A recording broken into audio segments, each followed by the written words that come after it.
ना पड़िया। बारिश भी रात बारिश रात में हुई सी। रात में जी जी पहले इतने सी। माई सभा पहले भाई इब्राहिम पहले भाई इब्राहिम साढ़े नाल गए। अच्छा यासीन साहब। हाँ चांदी चाणी रात सी 12 तारीख ਨੂੰ ਇੱਥੇ ਲਿਆ ਕੇ ਫਿਰ ਅਸੀਂ ਉਹਨੂੰ ਤੇ ਸੰਦੂਕ 'ਚ ਰੱਖ ਕੇ ਤੇ ਨਾਲ ਦਫਨ ਕੀਤਾ। ਫਿਰ ਇਹ ਸੀ ਇਹ ਕਬਰ ਜਿਹੜੀ ਬਣਾਈ ਸਾਰੀ ਨਾ ਸੰਦੂਕ ਉਤਾਰਤਾ ਤੇ ਹੁਣ ਸੋਚਿਆ ਵੀ ਡਾਟਾ ਸ਼ਾਟਾ ਇਹਦੀਆਂ ਲਾਉਣੀਆਂ ਸਾਰੀਆਂ ਹੋਰ ਡਾਟਾ ਲਾਉਣ ਵਾਸਤੇ ਫਿਰ ਉਹ ਬੰਦਾ ਜਿਹਨੇ ਪਹਿਲੇ ਬਾਜ਼ਾਰ ਬਣਾਈ ਸੀ ਨਾ ਖਾਲਕ ਜਾ ਕੇ ਉਸੇ ਨੂੰ ਲਿਆ ਉਹਨੇ ਬਣਾਈ ਉਸੇ ਮੁਰਾਦ ਨਾਲ ਸੀ ਮਿਸਤਰੀ ਦਾ। ਅੱਛਾ ਉੱਥੇ ਜਦੋਂ ਕਬਰ ਖੋਲੀ ਉਦੋਂ ਕਿਸ ਤਰ੍ਹਾਂ ਨਜ਼ਰ ਆਇਆ ਕਿਦਾਂ ਹੋਇਆ ਉਹ ਕੌਣ ਬੰਦੇ ਸੀਗੇ ਨਾਲ? ਬੰਦੇ ਕਾਫੀ ਸੀਗੇ ਬੰਦੇ ਸਾਰੇ ਪਾਸੇ ਬੜੇ ਸੀ 4 ਬੰਦੇ ਸੀ ਅਸੀਂ ਵਿੱਚ ਲਿਆਉਣ ਵਾਲੇ। गदर ठीक है बहुत गहराई सी। और भाई इब्राहिम बाहर बैठे सी ना उन्होंने महसूस होया भी कोई शायद ही बिच उन्होंने ये महसूस होया उन्होंने भी अंदर कोई चीज़ नहीं ये उन्होंने एक गल फैलाई भी सी पहले मौके के उत्ते फिर सारे हाजिर हो गए मैं जी ये नहीं गल वो तो थले गहराई सी तो बाहरों मालूम नहीं होया जो जिसम हथर में चुकिया बाहर चुका के हथा से चुका के सारा कुछ बाहर ते लिया सारा फिर बारिश हुई तो इदा भी सी चरपाई 2 बंदियां ने भी चुकी जिथे चाहते लंघन का रस्ता नहीं सी पानी बनिया तो ऐ सीधे बनिया सी ना बदन वाला उसी तरह मालूम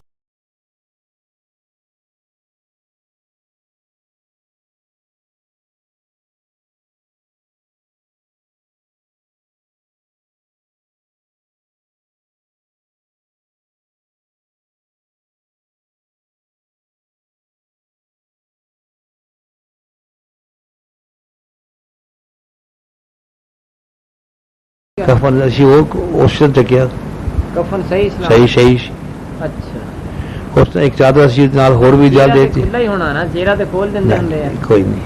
हां जी आपने हमारा सी बिल्कुल नहीं दृष्ट खोलना मतलब जब कब्र च रखते हैं कफन दा चेहरा ते खोल देंदे हुंदे ना हां जी चेहरा बंद होंदा अच्छा सारा बंद होंदा लपेट ऊपर कपड़ा उस बे करके फिर बंद करके रखते अच्छा बंद खोले होंदे सिर ते अच्छा बंद खोले होंदे ठीक ये असल चीज तो वेड़े चल सब तो वड्डी गल तो है रूहानियत दी कम ते रूह करता है जिस्म अगर खस्ता ही हो जाए ना कुछ भी हो जाए जिस्म ने आखिर मिट्टी ने मिट्टी च मिलना मिट्टी ने मिट्टी च मिलना फरमान है पानी पानी च मिल जाएगा हवा हवा च मिल जाएगी आग आग च मिल जाएगी। अक्सर देखिया किनिया कबर होनिया किन्ने कब्रस्तान है पुराने दे पुराने उसे आखिर हड्डियां मिलदियां काम करने वाली जी चीज है तो रूहानियत दी सच्ची। अल्लामा काज़मी शाह साहब ने भी लिखा और सारे दसिया साबित किया ये है जिस्म का जिस तरह शक्ल बन जाए मगर जी चीज कम करने वाली है इंसान की रूहानियत दी वो जिस्म कुदरती तौर पर ऐसा अगर ऐसा उन्होंने रोज बरकत ना होती तो अज मखलूक आती इतने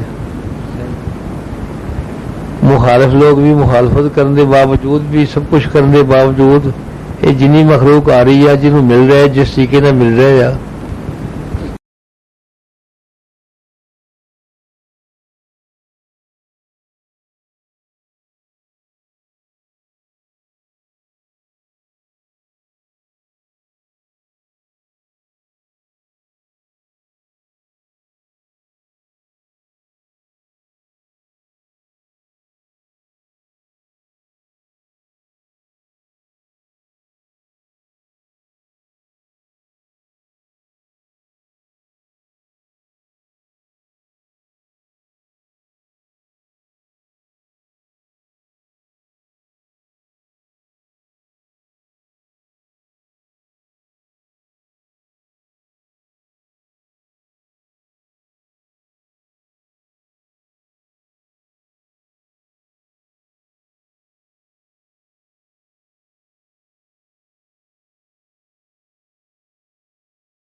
दुनिया देखो जी, ये बाहर फैजान है किसी शक्ल च हुंदा, अपने नहीं लै सकते। अपने नूं बड़ा फर्क हुंदा, तखय्युल हुंदा, औलाद औलाद हुंदी आ, गुलाम गुलाम हुंदा, वो कुछ होर नज़रिए ते आउंदा हुंदा, औलाद हुंदी आ भी साडा बाप आ, फर्क ये हुंदा। गल दूए पासे चली गई, गल करदे सी किस्सा मुक्ती सरकार नूं ले आंदा, इत्थे मज़ार बन गया, मज़ार बनदियां लगी अज होर कल होर, फिर इत्थे ओह कंसी ओह समान लैके जिन्ना टुटा भज्जा सी ना सैट करता। सरकार दी माई शावा दी मज़ार 6 साल बाद बनी, आप दा विसाल 6 साल बाद होया, फैसलाबाद होया। इस तो पहले एक मौका सी ते तेरे दादा जी खड़े सी, हरसा तशरीफ ले आए, काफी सारा हजूम सी 50-60 आदमी दे विच। तेरे दादा जी ने कहा जी मैनू मेरा वक्त आ जाए तो मियाँ मुला ये भी गल समझ है तो सारा ढेर इन्हों के कदमां च होना चाहिए। आपने मैनू बुलाया गया बेटे तेरे वक्त अगर जिंदगी च मौका आ जाए तो मियाँ मुला तो अपने वालिद नूं जगह इन्हों के कदमां च दे दे भी। ये बहुत अच्छा सरकार, ये अकीदत सी, मुकद्दर की खेड है। ते ओ वक्त ऐसा सी, अम्मा जी हजूर का विशाल होया उत्थे। ये लंबा किस्सा बहुत, 15-20 दिन पहले वो कुछ दिन पहले इत्थे मेरे को क्याम किया, फिर वो फैसलाबाद किसी शादी ते गईयां, शादी ते गईयां तो उत्थे जाके पहुंचिया तारकावाच होंदे सी, उन्हां दी बेटी सी ओहदे घर मोहम्मदपुरे। तो शादी हो गई, भाई इब्राहिम वापस आ गया, माई शवा रह गई उत्थे।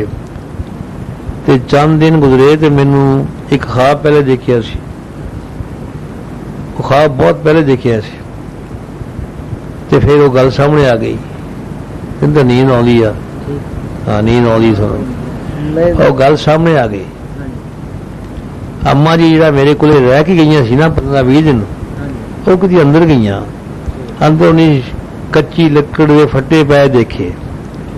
वो मैनू पूछा बेटे ये फट्टे कादे वास्ते रखे? फैसलाबाद शादी के जाने तो पहले 15-20 दिन इत्थे मेरे को रही तो वो देखे फट्टे महफल खाने अंदर पाए। बशारत एक देखी सी, देख के तो मैं फट्टे मंगवाए सी मुल्तानों।